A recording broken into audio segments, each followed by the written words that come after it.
Voilà, excusez-moi. Je fais ma petite vidéo, évidemment, pour fêter mon anniversaire. Et pour fêter mon anniversaire, qu'est-ce que je suis en train de revisionner sur mon écran de télé? Eh bien, je suis en train de revoir la toute première finale de la Star Academy de 2001. C'était, je crois, c'était au mois de janvier, je crois, la victoire de Jennifer, évidemment. Avec, donc là, j'en suis après l'hymne, bien sûr, de Nicoletta, la musique. On retrouve donc Jennifer et Mario pour la mise en scène très sexy, très sensuelle pour Jennifer, avec le séduisant Mario Baravecchia, avec la reprise de Lady Marmalade.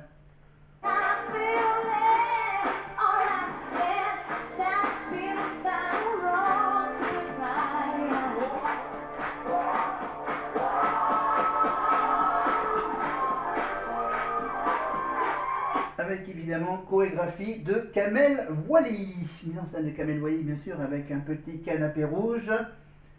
Et tous les danseurs, évidemment, il y a aussi tous les anciens de la Starac 1, évidemment, avec Patrice McTabb, ex de Lucie Bernardoni, ex-mari de Lucie. Et on retrouve également donc Jean-Pascal Lacoste, évidemment, qu'on voit assez régulièrement sur les chaînes du groupe M6 dernièrement. Et Alexia Laroche-Joubert, bien sûr, en tant que directrice de la première Starac. Avec aussi les célèbres profs, Kamel Wally, donc, Raphaël Ricci, Armand Altaï, et le petit jeune, le jeune prof de sport, qui était Vincent Fournier. Et bien sûr, la toute première émission animée par Nikos Aliagas de télé-réalité. Des danseuses de Kamel, ils savent chanter et ils savent aussi danser. Chorégraphie en direct. Félicitations Kamel. Est-ce que vous les embaucheriez si vous étiez là pro? Ouais, vraiment, je veux vraiment vous féliciter, c'était génial. Super. J'achète. Je prends tout de suite là. Jennifer, Mario, vous avez vécu une 12e Et oui, ça durait que 12 semaines à la Starac 1, au château d'Améry-Lélis. Le château qui était bien sûr à l'époque pas aussi bien décoré que maintenant. À l'époque, ils avaient carrément laissé les couleurs originales, plus ou moins les couleurs classiques d'un château. Le dimanche, pour les finalistes de la Star Academy, c'est le rendez-vous pour les traditionnelles séances photos pour la presse.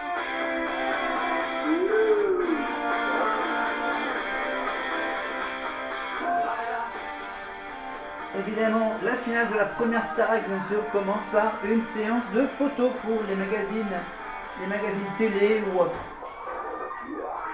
On passe maintenant au lundi de la finale. Bonjour à tous, exceptionnellement nous vous avons laissé faire un gros dodo, il est déjà 8h45. Le cours de sport débutera à 9h précise. Très bonne journée à tous. Mais non, ça ne va pas. Sous notre gueule, Lundi, les deux élèves n'ont vraiment pas envie. Mario et Jennifer, c'est Vincent, vous avez 7 minutes pour être en cours de sport. Dépêchez-vous, parce que sinon ça va mal se passer. Voilà, Vincent Fournier qui est passé une tête à la régie, bien sûr. Voilà, la petite voix de la régie, bien sûr, pour dire aux élèves, voilà, vous avez cours à 9h. Et là, du coup, ils ont fait la grasse mat, Mario et Jennifer, pour le dernier cours de sport. Donc là, du coup, bien sûr, je rappelle que c'était au mois de janvier et il faisait froid. Donc voilà, on voit Jennifer et Mario courir avec leurs grosses vestes polaires. Voilà. Évidemment, toutes ces images datent d'il y a 24 ans. Les vieilles images de la Starac 1. Allez, on passe au mardi. Allez. Mardi, Jennifer et Mario ont droit à des cours particuliers pour préparer les évaluations. Chez moi, sur les murs et dans les coins de ma vie, je me sens plus vraie de ma vie. Même si je sais que tout s'efface, C'est bien ça, ce que j'ai dit. tu restes là et rien ne passe. Contre-toi. À domani pour les évaluations. Et vous vous entraidez beaucoup tous les deux. Mais pour s'entraider, il faut retrouver Mario et le château est bien grand. Mario? Mario! Mario! Je descends! Non. La scène du balcon façon Jennifer et Mario. Je descends! Non. Ah oui. Grimpez sur le banc alors, vite! Allez, monte! Vas-y, s'il te plaît, surmonte! Je descends! Non. Grimpez sur le banc alors, vite! Non. Comment non? Aujourd'hui, la surprise, c'est la venue des anciens.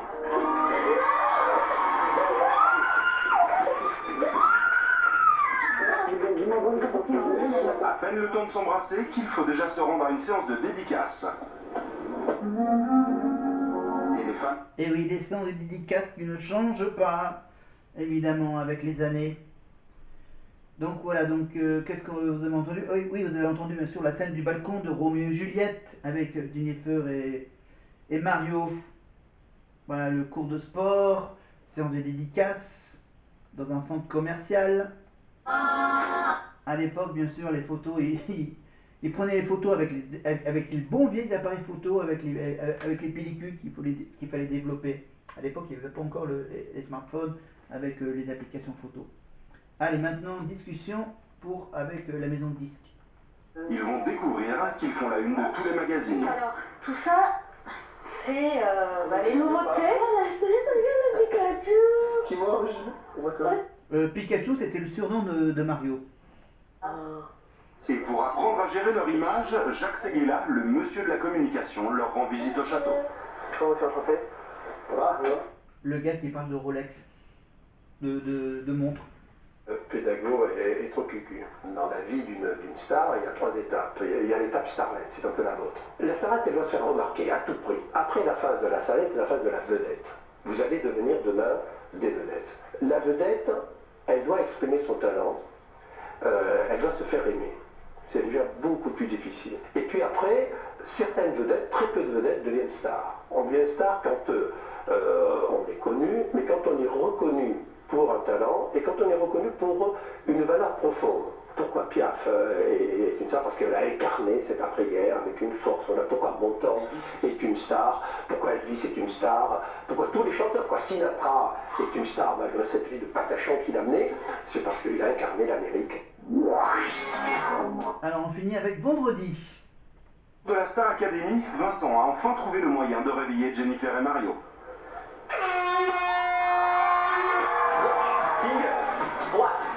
Dernier step touch, dernier cours, c'est le dernier jour pour tout le monde.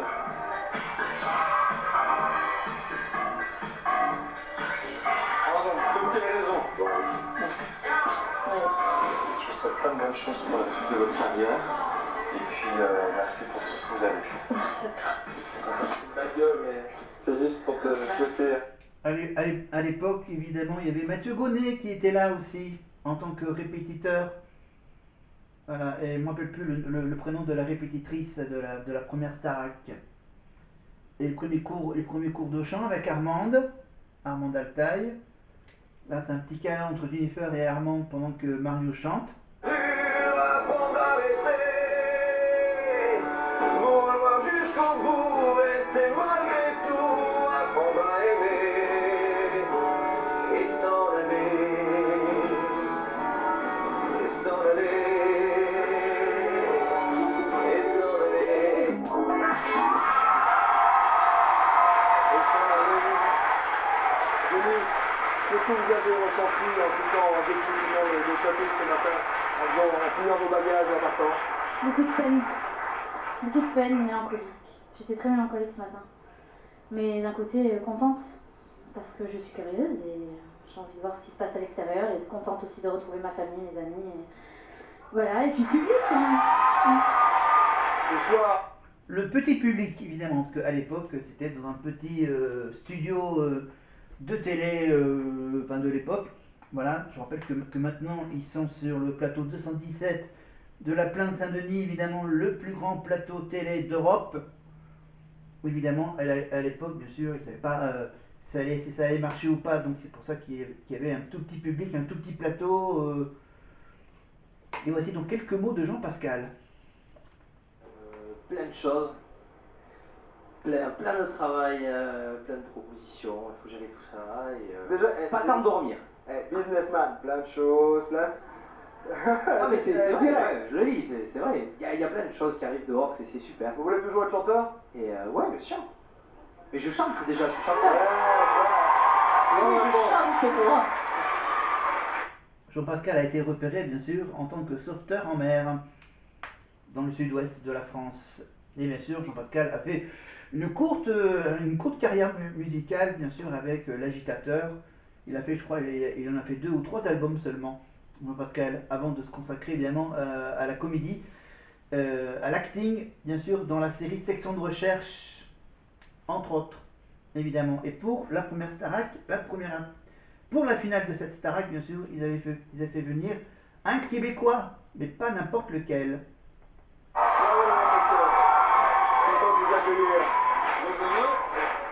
Bah, on est content de vous accueillir pour cette dernière, qui est pour nous importante, qui est le summum du travail et de l'entraînement. Ah, le public continue encore. Si. Vous allez chanter avec 3 ravissants élèves ce soir, Cécile, Olivia et Amandine. Une chanson qui s'intitule J'irai au bout de mes rêves. Ouais, parce que c'est ce que tout le monde recherche ici, c'est d'aller au bout de ses rêves. Donc, moi, je suis heureux de l'avoir fait grâce à. Bon, j'ai pas fait Star Academy, mais j'ai fait l'Académie De la ville. Bossu, ouais.